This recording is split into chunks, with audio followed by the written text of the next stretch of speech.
그동안 자주 들으셨다시피 로마서는 크게 두 부분으로 나누어져 있습니다. 11장까지 복음을 상세히 사도 바울은 설명하고 있고 12장부터는 복음을 듣고 예수를 믿는 자들이 실제 어떻게 삶에서 살아내야 할 것인가 그런 것을 다루고 있는데 우리가 이제 그 부분을 계속 보고 있습니다. 지금 5번째 시간이라서 한 달 조금 넘었죠. 복음이라는 말씀이 실제 삶에 적용될 때 어떻게 되겠는가 하는 그 부분이죠. 12장 이후에 이 적용 부분을 이끄는 큰 인트로덕션이 12장 1, 2절이라고 했는데 그 구조를 한번 보고 가도록 하겠습니다. 수빈 선생님. 그러므로 형제들아 내가 하나님의 모든 자비하심으로 너희를 권하노니 너희 몸을 하나님이 기뻐하시는 거룩한 산 제사로 드리라. 이는 너희의 드릴 영적 예배니라. 너희는 이 세대를 본받지 말고 오직 마음을 새롭게 함으로 변화를 받아 하나님의 선하시고 기뻐하시고 온전하신 뜻이 무엇인지 분별하도록 하라. 로마서 12장 1, 2절이 이 16장까지의 전체 적용을 이끄는 큰 인트로덕션이라고 할 수 있는데 전인적인 변화를 말씀합니다. 그래서 여기 몸이 나오고요. 여기 마음도 나오잖아요. 그래서 몸과 마음이 전체적으로 다 변해야 되는 것입니다. 그래서 몸은 산 제사로 드려지고 마음은 하나님의 뜻을 쫓아가는 이런 모습을 앞으로 이제 계속 얘기할 건데 이 큰 개관을 이야기하고 나서 그 이후에 구체적으로 어떠한 변화를 이루어야 되는 것을 로마서는 계속 이야기하고 있는데 가장 먼저 등장하는 것이 자기 정체성에 대한 변화된 시각을 얘기합니다. 복음을 알고 하나님의 은혜와 자비를 받은 자들의 다음 단계는 이제 어떠한 뭐라고 그럴까요? 인간으로서의 성숙함 혹은 시중에 많이 나와 있는 자기 개발 이런 것들이 아니라고 얘기합니다. 그런 게 아니고 내가 누구인가를 깨닫는 것이 처음입니다. 그래서 12장 15절 12장 5절 제가 혹시 드렸나요? 12장 5절? 그렇죠. 우리 현령자매 한번 읽어보세요. 이와 같이 우리 많은 몸이 그리스도 안에서 한 몸이 되어 서로 지체가 되었느니라. 이게 지금 지나가는 한 절 같은데 하나님의 복음을 듣고 나서 제일 먼저 변화해야 될 것이 몸과 마음의 생각이 다 변해야 되는데 구체적으로 내가 누구인가에 대한 자각이라고 얘기했는데 여기 보면 더 이상 나 개인으로 살지 않는다는 거예요. 어떻게 살아요? 새로운 몸의 일부, 예수님이 머리가 되는 큰 몸의 한 지체로 이해하는 것입니다. 지난번 말씀드렸다시피 코페르니쿠스적 그 파라다임 시프트. 보통 우리는 태어나면 자기중심적입니다. 그 본질상, 본성이 그렇습니다. 그래서 자주 쓰는 예화를 한 번 더 얘기하겠습니다. 단체 사진을 찍으면 사진이 잘 나왔다 안 나왔다는 뭐로 평가하나요? 내가 잘 나오면 무조건 잘 나온 거예요. 내가 눈 감고 있으면 그 사진 찢어버려. 아무리 잘 나와도 소용없어. 단체 사진이 잘 나오면 무조건 자기중심이에요. 그렇게 사람이 자기중심적입니다. 그런데 복음을 듣고 나서 나의 삶을 어떻게 이해해야 하냐면 큰 몸의 일부라고 이해하는 겁니다. 그래서 그랬구나 몰랐네 라고 이렇게 쉽게 받아들여지지 않는 겁니다. 이것을 깨닫고 인정하는 것조차 힘이 들죠. 그래서 그것도 은혜입니다. 자, 그럼 내가 어떻게 살아야 하는가? 오케이, 예수를 믿고 복음을 듣고 어떻게 살아가야 하는가 질문을 했더니 내가 살아가는 법을 가르쳐주기 전에 성경은 우리 삶의 컨텍스트를 먼저 얘기해 주는 것과 마찬가지입니다. 나는 내 혼자 사는 것이 아니고 더 이상 다른 이들과 붙어서 새로운 몸의 일부로 살아야 된다 하고 말씀합니다. 자, 그러고 나서 보면 앞으로 등장하는 그렇게 살아야 되는 거야? 그럼 앞으로 어떻게 살아야 되는데? 다른 분들과 붙어있기 때문에 이 이후에 등장하는 모든 내용은 뭔가 하면 그래서 관계적입니다. 관계에 대한 얘기를 계속 한단 말이죠. 12장 9절 이후 후반부에 가면 내 자신과 연결되어 있는 여러 가지 관계들에 대해서 얘기하는데 특별히 3가지로 지난번에 얘기했었죠. 나와 누구와의 관계? 첫 번째? 나와 하나님과의 관계. 나와 이웃과의 관계. 그 다음에 그 이웃 중에 처음에 나오는 이웃은 우리 교회 내 성도들과의 관계, 서로 같은 믿음을 갖고 있는 분들과의 관계, 그 다음에 그렇게만 살 수 없잖아요. 저기 수도원에 들어가서. 근데 우리 직장도 가고 학교도 가고 그래야 되기 때문에 아직 예수 그리스도를 믿지 않는 다른 세상 사람들과의 관계, 이렇게 세 가지로 분리해서 보았습니다. 먼저 하나님과의 관계죠. 하나님과의 관계는 성경은 좀 하나님과 인간과의 관계를 우리가 받아들이기 힘든 심한 표현을 좀 사용합니다. 예를 들어서 본질상 진노의 자녀라고 얘기합니다. 내가 태어났더니 하나님의 축복을 받아야 될 텐데 하나님의 진노의 대상이 돼요. 하나님이 화가 난 거죠. 왜? 내가 본질상 태어나자마자 이기적으로 태어났고 하나님을 무시하고 사는 그런 인생이란 말이에요. 태어나자마자 하나님의 진노의 대상이고 다른 곳에서는 하나님의 원수라고 이렇게 표현하고 있습니다. 받아들이기 힘든 표현이죠. 그런데 그렇게 살다가 복음을 듣고 나서 어떻게 되냐면 소망 중에 즐거워하고 환난 중에 참으며 열심히 주를 섬기는 관계로, 손이 빠른 분들은 그냥 제가 읽어드릴게요. 다 여기 낼 수는 없어서 12장 12절입니다. 소망 중에 즐거워하며 환난 중에 참으며 기도에 항상 힘쓰며 그런 자로 부지런히 게으르지 말고 열심을 품고 주를 섬기는 자로. 원래 어땠는데 원수였고 본질상 진노의 자녀였는데 이제 부지런을 떨고 예수를 섬기고 또 소망 중에도 즐거워하고 환난 중에도 견디는 그런 자가 됐단 말이에요. 그렇게 관계가 완전히 바뀌었죠. 그럼 성도들과의 관계는 어떤가? 과거에 나만 알던 이기적인 자였었죠. 그런데 여기 이런 멋진 표현을 썼어요. 즐거워하는 자들과 즐거워하고 우는 자들과 함께 우는 그런 관계. 지난번에 언급을 드렸습니다만은 힘들어하는 사람을 위로하는 건 좀 나아요. 그것도 쉽진 않죠. 왜 낫냐면 내가 이 정상적인 관계라면 나보고 힘든 사람은 일단 나보다 못해. 어쨌든 돈이 없던 몸이 아프든 나보다 못해. 그래서 내가 위의 위치에서 이를 위로하는 거는 그나마 할 수 있어. 그런데 이상하게도 웃는 자와 함께 울어. 나와 동기생인데 나보다 더 진급이 빨라. 나보다 더 논문도 빨리 나와. 나보다 더 이뻐. 근데 그들이 승승장구해. 그분들이 웃을 때 같이 웃어주는 게 진짜 사랑이라고 얘기해요. 근데 그거 쉽지 않은 일이에요. 심지어는 우리 가족 중에도 언니가 잘 나가면 내가 시기해. 가족인데도 불구하고. 성경의 사랑은 어떻게 얘기하냐면 우는 자와 함께 울고 웃는 자와 함께 웃는 관계래요. 얼마나 멋진 표현이에요.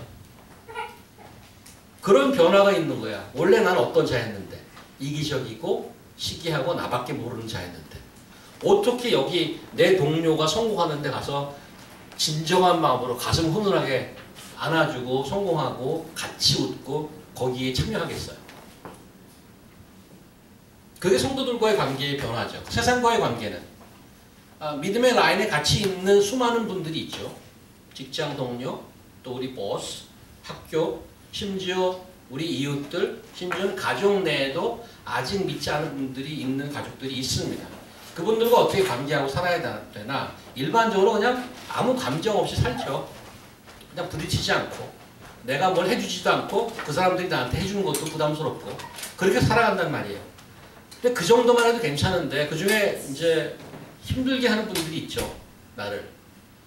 그래서 저 사람 때문에 직장을 옮기고 싶다. 저 사람 때문에 학교를 옮기고 싶다라는 생각이 들 정도로 힘든 관계가 있단 말이에요. 그런 분들은 어떻게 해야 될 것이냐? 맞받아치지 말고 어떻게? 축복하라고 그래요. 그들이 줄이면 먹이고 그들이 목마르면 마시우게 하라. 그리고 마지막으로 그렇게 회피하고 소극적으로 사는 게 아니고 성경에 분명히 얘기하는 것은 악에게 지지 말고 손으로 악을 이겨라. It's so proactive way of loving others. 심지어는 원수를 안고 사랑해. 그래서 그냥 피하고 쭈뼛거리지 말고 손으로 악을 이겨가라는 거죠. 얼마나 엄청난 사랑이죠. 굉장히 적극적인 사랑입니다. 그리고 지난 시간에는 특별히 관계에 대한 얘기를 하는데 우리가 남과 붙어있기 때문에 관계를 생각해야 되는데 특별히 지난 시간에는 권위에 앉아있는 자들, 우리 보스라든가 세상 왕이라든가 무슨 대통령이라든가 이러한 분들과 어떤 관계를 맺으며 살아야 되느냐? 기본적으로 성경은 뭐라고 그러냐면 그들에게 복종하라 이렇게 얘기해요. 그것도 쉽지 않아요. 겉으로는 복종하죠. 직장에서 가장 어렵지 않게 보는 것이 매니저 뒷담화 치는 거 아니에요? 비루가 직원들끼리. 그게 이제 거의 뭐 반찬같이 나오죠. 밥이라면. 항상 뒤에 가서 이제 수근수근 하는 거잖아요. 복종은 겉으로는 하는데 마음속에 복종하지 않습니다. 이유는 그런데 이렇게 성경에 세상 권세에 대해서 복종하라는 이유가 뭔가 하면 세상에 하나님이 허락하지 않은 권세가 없다고 얘기합니다. 그래서 복종하는 것이 하나님의 뜻에 복종하는 것과 마찬가지라고 말합니다. 그런데 윗사람에게 복종하라고 할 때 항상 우리 마음속에 튀어나오는 질문이 있습니다. 그러면 부당한 명령이나 나쁜 정부에 대해서는 어떻게 하느냐? 갑자기 머릿속에 생각나는 게 뭐 북한의 정권이라든가 과거 그 우간다의 이디아민 정권이라든가 이렇게 굉장히 악독하고 사악한 정권에 대해서 어떻게 해야 되느냐? 이런 질문이 너무 많이 나오죠. 거기에 대한 뭐 글도 많이 있고요. 논문도 많이 나와 있습니다. 성경 내에 권세에 복종하지 않는 예들도 많이 나옵니다. 그래서 지난 시간에 다니엘이 그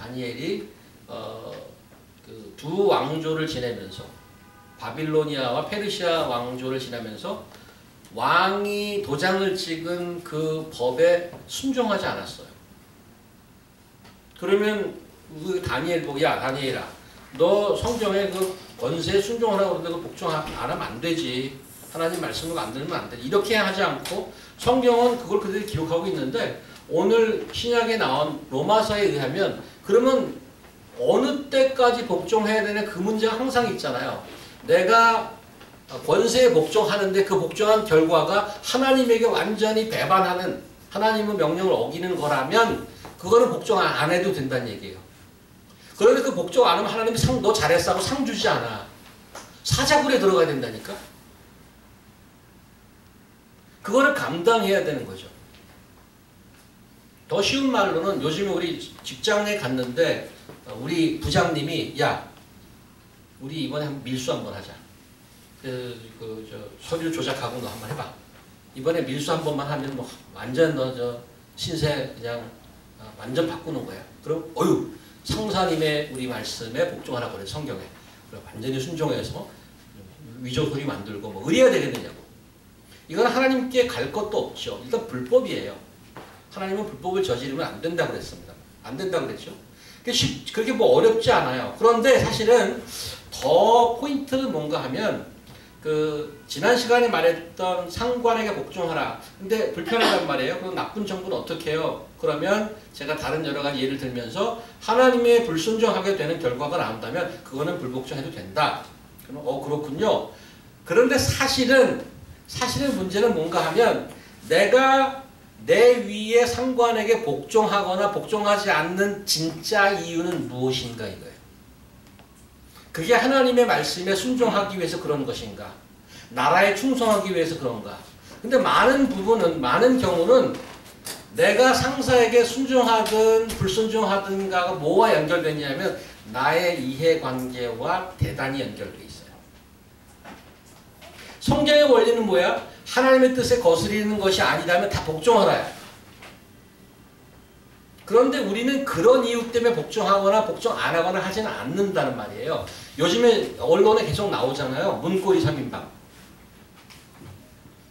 이제 슬슬 말을 하기 시작하죠. 왜 그 돈 어디다 썼어요? 그러니까 대통령이 지시한 것입니다. 그럼 우리는 이 권세에 복종하는 아주 순종하는 그 공무원이구나. 그러면 그 사람이 예를 들어 믿는 사람이라면 아니 성경에 나와 있어서 권세에 복종하라고 해서 복종했습니다.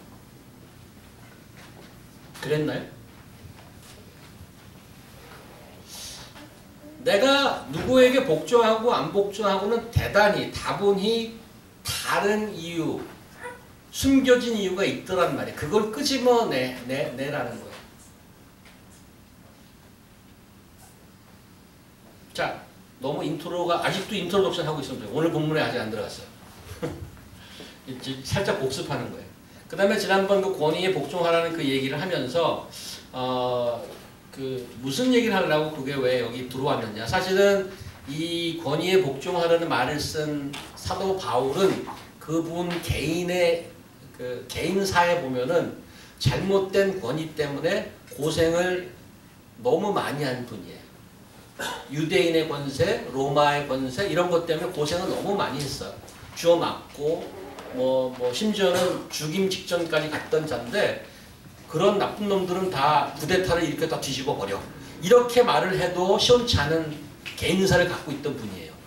그런데 여기에 모든 세상 권세에 복종하라고 썼다는 그 자체가 엄청난 쇼킹한 거죠, 사실은. 어떻게 당신이 그런 소리를 할 수 있어? 그렇게 당해놓고. 아직도 정신을 못 차린 거야? 아니죠. 사도 바울이 분명히 알았던 것은 모든 권세는 하나님께로부터 왔고 그 권세라는 그 말은 사실 하나님이 이 세상을 이끄는 질서라고 얘기합니다. 질서. 그래서 심지어 이런 질문을 드렸잖아요. 김정은 정부가 김정은이 있는 게 나은가? 아예 무정부가 나은가? 나쁜 정부랑 무정부 중에 여러분이 하나를 택이라면 어느 걸 택일하겠는가? 쉽지 않은 대답입니다. 북한에 무정부로 있는 게 괜찮을까요? 아니면 김정은이라도 앉아 있는 게 괜찮을까요?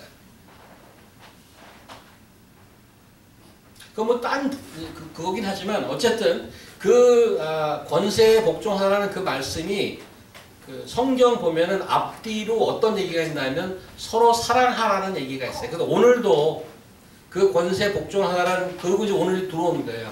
오늘 그러고 나서 무슨 본문이 나오냐면 피차 사랑의 빛 이외에는 아무 얘기든지 아무 빛도 지지 말라 하는 본문이 이어져 나온단 말이에요. 그래서 권세에 복종하라는 말 그 자체가 이웃을 사랑하고 하나님을 사랑하는 방법 중에 하나로 시사하고 있는 거예요. 자, 그래서 오늘 이제 8절에 갑니다. 로마서 13장 8절을 갔는데 피차 사랑의 빛 이외에는 아무 얘기든지 아무 빛도 지지 말라. 저는 이걸 보면서 우리가 성경을 좀 아는 분들은 좀 익숙하게 들릴지도 모르는데 일반적으로 이렇게 얘기하진 않아요. 굉장히 좀 독특한 표현이라는 생각이 들어요. 사랑의 빛 위에는 아무에게도 아무 빛도 지지 말라요. 아니 이거를 서로 사랑하라 요한복음처럼 그렇게 하면은 쉽잖아요. 너희는 서로 사랑하라 이렇게. 근데 왜 이런 식의 표현을 썼을까를 생각해 보셔야 되죠. 뭐 사도 바울이 멋지게 쓰려고 수사학적으로 시적으로 쓰려고 이렇게 썼다고 생각하진 않아요.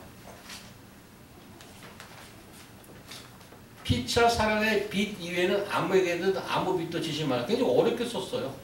너희는 서로 사랑하라. 이렇게 하면 좋을 텐데. 남을 사랑하는 자는 율법을 다 이루었느니라. 이러면 좋잖아. 간단하잖아. 하나님을 더욱더 사랑하고 계시는 현아자매님 어떻게 생각하십니까? 피차 사랑의 빛 위에는 아무에게도 아무 빛도 지지 말라. 이런 표현에 대해서. 이 사도 바울식 표현인가요? 무슨 의도가 숨겨져 있을까요?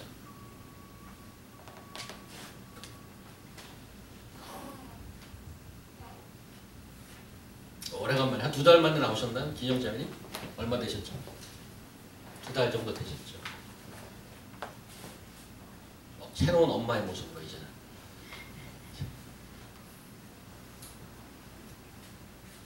아이가 있어서 사랑을 주는 것과 상상만 하는 것과는 천지차이죠.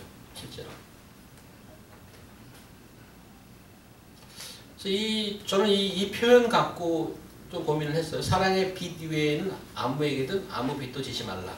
이 말을 이해하려면 그 전 구절을 연결해서 보는 것이 조금 도움이 됩니다. 그래서 한번 성경을 한번 볼게요. 여기 한글에 이렇게 나왔어요. 이 7, 8절을 연결해서 읽어볼게요. 모든 자에게 줄 것은 주되 공세를 받을 자에게 공세를 바치고 국세 받을 자에게 국세를 바치고 두려워할 자를 두려워하여 존경할 자를 존경하라. 그 다음에 연결해서 읽으셔야 돼. 피차 사랑의 빛 위에는 아무에게든지 아무 빛도 지지 말라. 근데 여기는 영어를 한번 보세요. 제가 왜 영어를 이렇게 했냐 하면 단어가 주목해야 만한 단어가 있어요. 여기 지금 오우라는 단어가 있어요. 오우는 빚지다라는 뜻 아니에요? 빚지다. 그래서 그걸 직역하면 pay to all what is owed. 빚진 것은 다 갚아 이렇게 얘기하는 거잖아요. tax.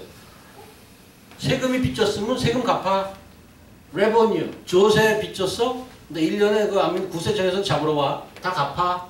그 다음에 리스펙트. 존경할 사람 있어? 선생님, 스승님. 그분한테 존경, 빚지지 말고 존경도 갚아. 그 다음에 honor. 명예를 이렇게 올려줘야 될 분이 있어? 상 받으신 분들이 있어? 그러면 그분도 갚아. no one. 아무에게도 다 갚아. 빚지지 말고 갚아. 예외가 하나 있어. 그런 거예요. 예외가 하나 있어. 다 갚아도 예외가 있지. except. 사랑에 대해서 예외야. 거기는 빚지고 살아도 돼. 빚 다 갚아 이렇게 얘기해놓고 그런데 이렇게 논리가 이렇게 얘기할 수 있어요. 그러면 사랑은 빚지고 살아도 된다는 게 무슨 말인가? 이런 건가? 서로 사랑 신세를 지고 민폐를 끼쳐도 괜찮다는 얘기인 것 같은데 이제 그런 건가? 이런 생각도 들어요. 그래서 이제 한편으로는 남에게 신세 많이 지는 사람 야 성경에 봐. 저 사랑 빚져도 된대. 그냥 계속 눌러붙어 그냥 신세지고. 그러면 이제 그렇게 좋아하시는 분들은 성경에 이렇게 써있는 이렇게 생각하는데 반대로 내가 그런 분들을 대해야 하는 그런 성격이라면 성경에 이렇게 써있구나. 난 언제까지 견뎌야 되나. 저 빈대들을 언제까지 견뎌야 되나. 이런 생각 그런 얘기냐 이거 이렇게 지금. 다 갚으라고 그래놓고 사랑에 대해서 갚을 필요 없어 이렇게 얘기하는 것처럼 들려요. 그리고 예외는 있어 이렇게 얘기해. 이게 무슨 말이냐는 얘기지.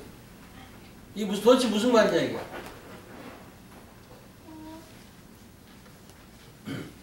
일단 이런 거예요. 세금은 예를 들어서 뭐 내가 일하고 소득세가 있으면 뭐 오케이 올해 한 뭐 5,000불 나와서 5,000불을 다 갚아야 되는 거야. 나라에 빚진 거야. 갚아. 조세도 뭐 우리 재산세가 있어 3,000불 갚아. 근데 사랑은 예배를 또 빚져도 돼 이런 의미가 아니고 사랑은 너희들 갚을 수 없어 그렇게 얘기하는 거야. 이렇게 말할 수 있는 사람은 없다 이런 거야. 난 다 갚았어. 난 너에게 사랑은 다 갚았어 라고 얘기할 수 있는 사람이 없다고 성경에 얘기해야 돼. 왜 그렇죠? 왜 사랑을 다 갚을 수 없죠? 사랑은 갚을 수 있는 사람이 없다고 지금 얘기하는 거야. 그래서 예외야. 그렇지 않으면 너 끝까지 갚아. 사랑을 끝까지 갚아야 돼. 사랑도 다 갚아. 이렇게 얘기하는데 사랑은 빚지고 사는 거야. 이렇게 얘기하고 있어요. 지금. 어떤 의미에서 그러냐고요. 어떤 의미에서. 한 가지 예를 드릴게요. 한 가지 예를 성경에 이런 말이 있잖아요. 내 이웃을 내 몸같이 사랑하라 그러잖아요. 우리가 우리 사랑으로 10이라고 칩시다. 10. 내가 나 사랑하는 건 10이야. 제가 통계학과 출신이라서 숫자를 많이 써. 내가 10이야. 나를 매일 10으로 사랑해. 근데 이웃을 사랑하려고 그러면 내가 아침에 일어났어. 내 이웃을 내 몸같이 사랑하라고 그랬지. 근데 여러분 몇 정도 할 수 있을 것 같아. 이웃에 의해서. 나는 보통 한 30은 하지. 내가 10 사랑하면 이웃은 한 30을 하지. 그러나요? 아무리 노력해 한 3, 한 1, 어떤 때는 2 정도 가고 그냥. 아니면 내가 막 신세지고 막 나를 사랑하는 거 다른 사람까지 사랑해갖고 내가 나를 사랑하는 10인데 다른 사람까지 막 끌어들여서 한 30 정도 내 거 갖고 있어. 근데 내가 남한테 베푸는 건 한 2, 3 요 정도밖에 안 돼. 다음날 일어났어. 그래서 내 이웃을 내 몸과 사랑. 사랑의 구자가 있다면 내 이웃을 내 몸과 같이 사랑하라 하는 그 스테이트먼트 때문에 내 사랑의 구자는 매일 마이너스야. 매일. 하나님이랑 관계에서 어떨까요? 이건 뭐 비교도 못하죠.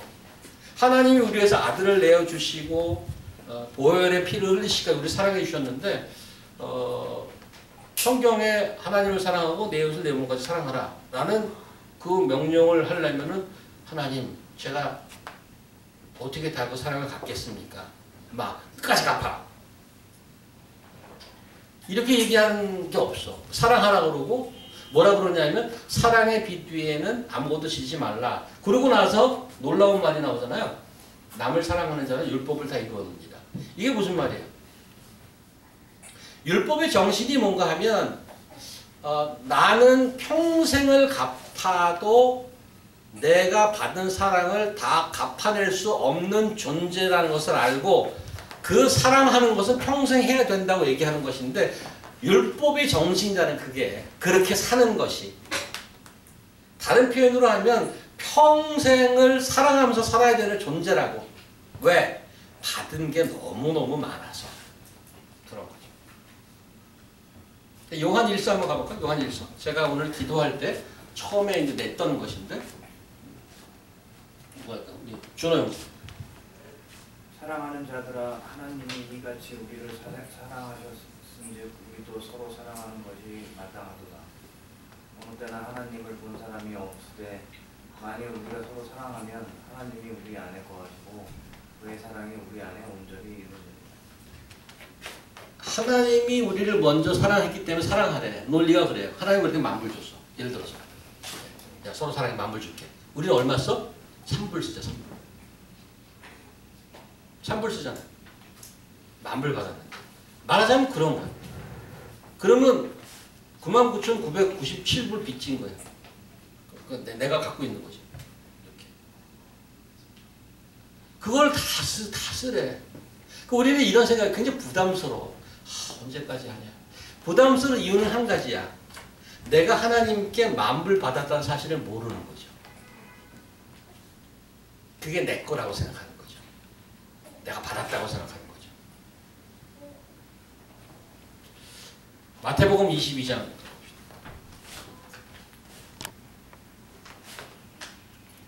성경문제 보이세요? 읽어주세요. 예수께서 가라사대 내 마음을 다하고 목숨을 다하고 뜻을 다하여 주 내 하나님을 사랑하라 하셨습니다. 이것이 크고 첫째 되는 계명이요 둘째는 그와 같으니 내 이웃을 내 몸같이 사랑하라 하셨습니다. 이 두 계명이 온 율법과 선지자의 말씀입니다. 오늘 지금 9절 보면은 10계명이 나오잖아요. 율법이 나온다고요. 10계명 몇 가지가 나오죠. 가늠하지만 하지만 쭉 나오다가 이 전체 율법을 하지 마라 이렇게 나왔어요. 근데 그것을 하나로 문장을 축약하면 9절 두 번째 줄 내 이웃을 내 자신과 같이 사랑하라 거기 다 들어가 있대. 내가 사랑하면 이웃을 어떻게 가늠할 수 있어? 내가 사랑하면 어떻게 거짓말할 수 있어? 내가 사랑하면 어떻게 살인할 수 있어? 뭐뭐 하지 마라 딱 한 가지 다 집약돼 있다는 거야. 사랑. 이웃을 내 몸같이 사랑하라. 그래서 내가 평생을 그렇게 사랑하면서 사는 것이 율법의 정신이라고 얘기합니다. 그래서 율법이 다 이루었다고 얘기하는 게 8절과 10절에 반복되잖아요. 사랑의 빛, 어서 오세요. 세 분 들어오십니다. 뱃속에 하나 있어요. 앉으세요. 자리 좀 내주세요. 옆에 있으면. 네, 우리 저기 용철 형제 옆으로 좀 가시고. 요 앞에 자리에 앉으세요. 교인 형제, 또 배현자 어서 오세요.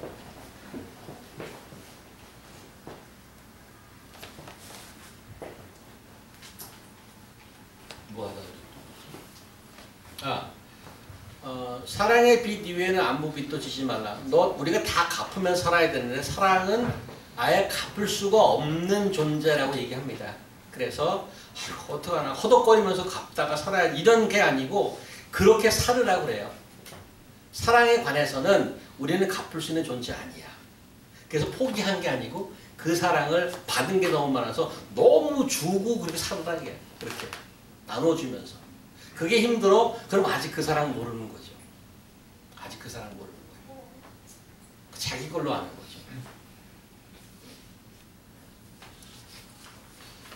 그러고 나서 이제 11절이 나와요. 또한 너희가 이 시기를 알거니와 자다 깰 때가 벌써 되었으니 하고 쭉 나오는데 그 밤과 낮에 관한 얘기가 나오고 12절에 어둠과 빛에 관한 얘기가 나오고 그 때에 관한 얘기를 하고 있어요. 구원이 처음 이룰 때보다 가까웠습니다 해서 밤이 깊고 낮이 가까운 그런 때 또 어둠의 일을 벗고 빛을 입어야 할 때에 관한 얘기가 나와요. 헬라어에서는 때를 두 가지 때를 얘기합니다. 하나는 7시, 8시 하는 그런 때. 그거를 크로노스예요. 크로노스. 크로닉 디지즈라는 말이 있죠. 어떤 만성병. 크로닉이 거기서 나온 말이고 크로노스라는 말이 있고 그다음에 카이로스라는 헬라어 단어가 있어요. 그거 이제 그게 이런 때를 얘기하는 거야.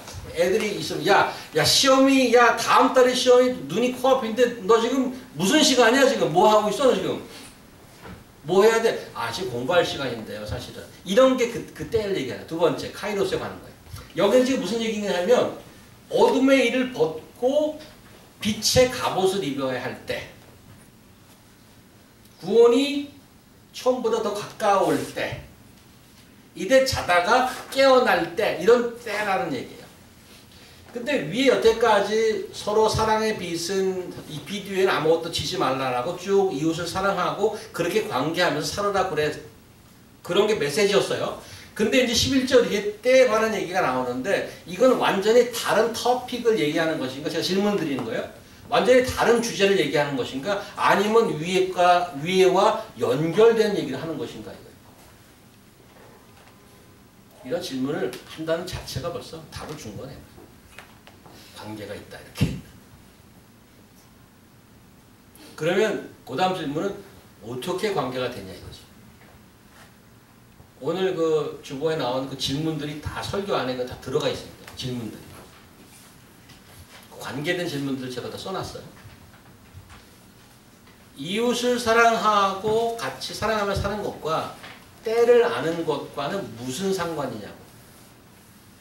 무슨 상관이냐고.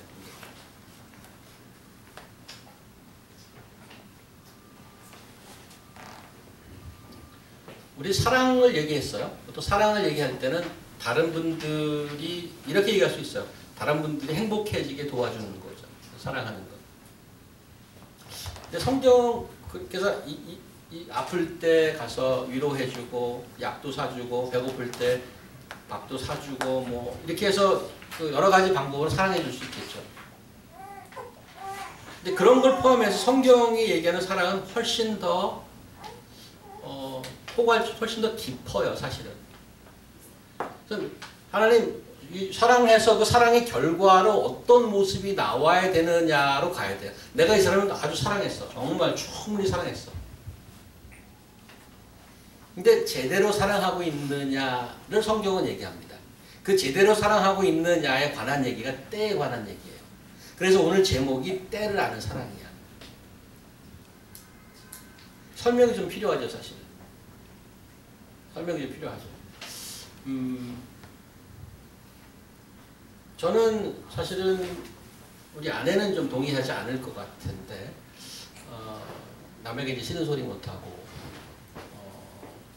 근데 뭐 세상 사람 중에 남에게 싫은 소리 뭐 좋아하는 사람이 어디 있어요? 그냥 무슨 할 일이 있으면 남도 못 시키고 내가 그냥 몸부터 나가서 하고 그렇게 그 사람을 사랑하는 거라고 생각할 수 있는데 아닐 수도 있어요. 그래서 딸이 이제 다 커서 시집갈 때가 됐는데 딸을 너무 사랑해서 이런 어머니 있잖아요. 절대 부엌에 오지 마. 손에 물도 안 묻히게. 너무 사랑스러워. 어떻게 물도 안 묻히게. 그래서 이제 결혼해갖고 가서 그냥 그 설거지하는 딸의 모습 보면 그냥 안타까워 죽으려고 그러죠. 제대로 된 사랑인가요? 딸이 결혼할 때가 됐으면 야 이거 봐. 너 요리 한번 해봐.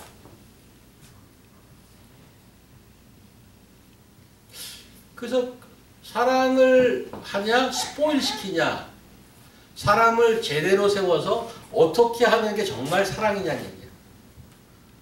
내가 사랑을 베풀어서 결과가 어떤 결과가 나와야 제대로 사랑한 거냐. 오늘 본문식으로 얘기하면 때를 알고 사랑하라는 얘기예요. 때를 알고. 히브리서 10장 한번 가볼까요? 우리 B2B 그 본문 중에 하나인데 충만 형제 잘 눈 좋으신가요? 보이시죠? 한번 읽어주세요.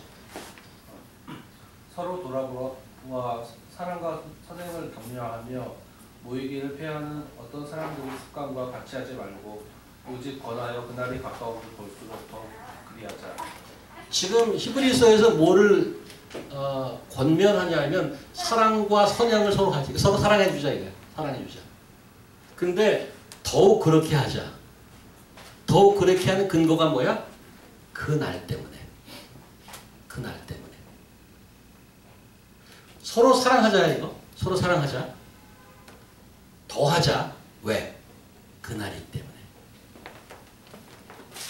그래서 그러면 어떻게 사랑하는 게 이 사람을 정말 사랑하는 거냐? 그 날을 준비시키는 사랑이에요. 그 날을 준비시키는 사랑.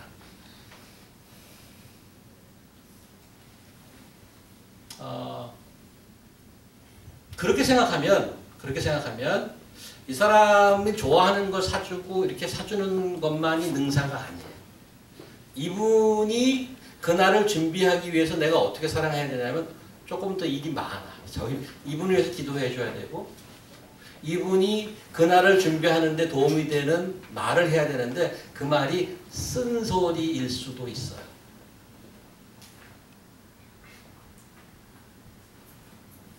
디모데 후서 한번 보세요. 후서. 조진영 씨 눈 좋으신가요? 보이시나요? 네. 읽어주세요. 하나님과 살인자와 죽은 자를 심판하실 그리스도 예수 앞에서 그의 나타나실 것과 그의 나라를 두고 옮긴 영화노니 너는 말씀을 전파하라.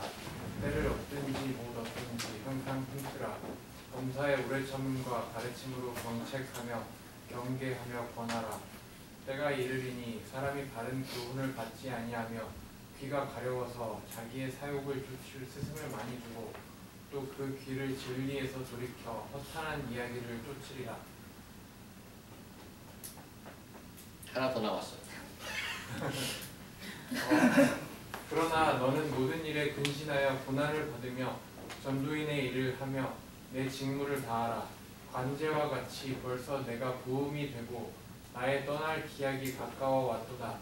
내가 선한 싸움을 싸우고 나의 달려갈 길을 마치고 믿음을 지켰으니 이제 후로는 나를 위하여 의의 면류관이 예비되었으므로 곧 주 의로우신 재판장이 그날에 내게 주실 것이니 내게만 아니라 주의 나타나심을 사모하는 모든 자에게니라.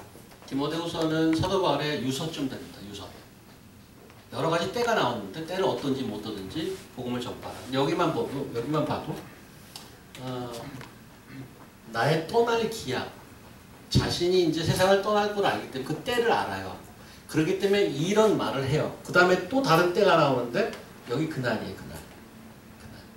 아까 히브리서에 나온 그날과 같은 날이에요. 그날.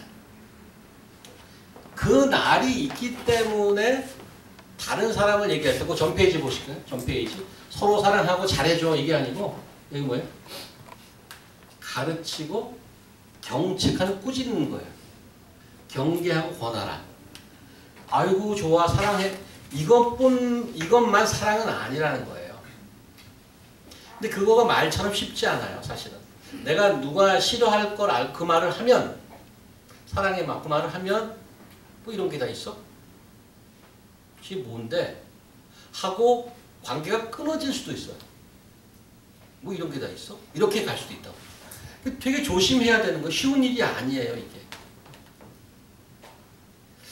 그래서 오늘 그 본문은 내 몸과 마음을 변화를 해서 산제사로 드리는데 다른 사람과 관계했을 때 윗사람한테 복종하고 다른 이웃들을 사랑하는 것까지 쭉 오다가 때를 얘기하는 것은 이제 그렇게 하는 모든 이유와 근거 중에 하나가 뭐냐면 이 때는 무슨 때를 얘기하냐면 예수님이 이 땅에 다시 오시는 때를 얘기하는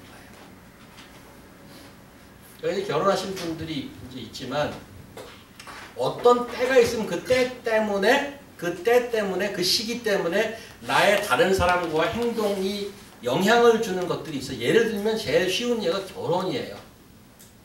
누구랑 약혼을 했단 말이에요. 약혼을 하면 일단은 내가 싱글 때 무슨 뭐 나이트클럽 가고 뭐 그런 데 가는 것을 이제는 내 배우자 될 사람이 별로 좋아하지 않아요. 그 행동에 난 제약이라기보다 이제 다른 퍼스펙티브 보는 거. 나는 여러 사람과 자유롭게 살다가 이제는 한 사람에게 컨센트레이트, 한 사람께 집중해서 살기로 했어 라는 거잖아요. 약혼이라는 것이. 사실은 세상은 반대로 가요. 미국 같은 데 보면 결혼을 하면은 무슨 파티 시키지? 남자한테 무슨 파티를 해요? 배첼러 파티를 해요. 배첼러 파티는 뭐 여러분 짐작하는 게 다 나와요 거기. 그 무슨 말이야? 야, 너 이제 결혼하면 그런 거 못해. 끝까지 할 때까지 해봐. 그런 거지. 말하자면. 그런데 완전히 반대로 그날이 있는데 그날에 가기 직전까지 반대로 가는 거지. 그날에 가기 직전까지 야, 너 즐길 거 즐겨. 이렇게 격려하는 것이 세상이란 말이야. 근데 성경이 뭐라고 그러냐면 그날이 알아? 그러면 여기서부터 준비하는 거죠. 나는 이 사람과 둘이서만 익스클루시브하게 다른 사람은 다 절교하는 얘기가 아니지. 관계의 퍼스펙티브가 달라지는 거예요. 이제 누구랑 데이트할 수 있었죠. 이제는 데이트는 더 이상 안 해. 그냥 아는 지인으로 살 수 있어요.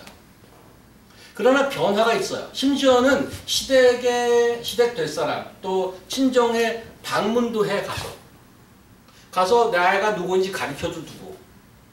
그러니까 사람을 대하는 게 영향이 있고 바뀐단 말이에요. 내 행동도 바뀌고. 예수님이 다시 오신데 어떻게 살아야 돼? 그분이 와서 완벽하게 이루어져 하나님 나라에 사는 것처럼 지금부터 연습하는 거죠. 그렇게 안 되고 자꾸 딴 데로 가면 이리 와. 경책해야 되는데 뭐 이런 게 다 있어? 일반적으로는 잘 못해요. 저도 잘 못하는 거예요. 근데 저는 바람은 이런 거예요. 우리 교회 크진 않아요. 우리 교회 사람들에게 아파요. 저도 사실은 목사임에도 불구하고 제 나름대로는 나는 상은 오픈하지. 내가 무슨 소리도 다 듣는 사람이야. 그래요? 그리고 누가 그러면 한번 얘기할게요 하고 얘기하면 엄청 아파요. 내가 얘기해놓고 또 화를 낼 수는 없지. 이러면 엄청 아파. 그런데 그 시간이 좀 걸려요. 아무는데 아프고. 그러나 저는 그게 돼야 진정한 교회라고 생각을 해요. 그래서 저를 아끼는 성도들이 저한테 와서 그러죠. 목사님도 저 스타일은 그냥 뭐 이렇게 하다가 일이 있으면 그냥 내 몸이 먼저 나가서 그냥 하고 치워버리는 약간 그런 스타일인데 그렇게 하지 말고 얘기를 하세요. 얘기를 하셔요. 그렇다고 뭐 성도들과 목사가 야자타임 하자는 건가요? 그건 아니잖아. 그날을 바라보면서 우리가 그 하나님 자녀답게 성숙하고 세워지도록 격려하자고 얘기하는 거예요, 지금. 그 때를 아는 자로. 심지어 일반 세상에 입학할 때 알고 무슨 졸업할 때 그 때를 알면 졸업을 앞에 놓으면 뭐해요? 토익 공부하고 시험 준비하잖아, 취업 준비. 세상에도 무슨 때를 알면 하는 게 많아요. 근데 예수님이 다시 온 데는 아무것도 안 하고 있어. 그러지 말자는 거죠. 12장 1, 2절에는 하나님이 모든 자비하심을 우리를 권한다고 시작했어요. 그거는 이미 벌어진, 이미 베풀어진 하나님의 그 약속들, 자비들, 복음, 예수님의 그리스도 십자가와 부활과 그 아주 은혜죠. 이미 나온. 오늘은 뭐야? 앞으로 올 때를 얘기하고 있어요. 그분이 다시 오심을 기다리며 더욱 서로 사랑과 선애가 격려하자. 우리는 어디 있어요? 이미 베풀어 주신 하나님의 은혜와 앞으로 올 하나님의 영광 그 사이에 있는 거죠. 그걸 아는 자로 서로 사랑하고 격려하는데 때로는 경책, 리비크가 될 수 있고 때로는 위로가 될 수 있고. 그런데 프린시플은 뭐야? 내가 그렇게 함으로써 이분이 하나님께 더욱더 가까이 가는지 아니면 떨어져 나가는지. 한마디의 격려의 말, 한마디의 경책의 말을 하기 위해서 얼마나 많이 내가 기도하고 준비해야 될지. 종이 한 장 차이에요. 어떤 사람은 말 안 하면 못 견디는 사람 있잖아요. 저걸 그냥 그러면서 그냥 확 말해버리잖아요. 그거는 좀 달라요. 내가 진짜 사랑해서 이분이 예수 앞에 올바로 서기를 바라는 마음으로 얘기하려면 maybe 한 달을 기도하고 준비해야 될지 몰라요. 아픈 얘기를 하려면. 평소에 많이 사랑해주고 그런 관계가 없이 툭 하고 얘기하면 상처받잖아요. 그렇죠? 저는 여러분이 평소에 많이 사랑해서 나는 언니 말이라면 다 들을게. 그래 내가 아픈 얘기 좀 할게. 내 오빠 말이라면 다 들을게. 그래 내가 아픈 얘기 좀 할게. 그런 얘기들이 우리 안에서 아프지만 서로 교환이 돼서 정말 예수의 사랑으로 거듭나는 저희 교회 됐으면 좋겠습니다. 기도하겠습니다. 하나님 감사합니다.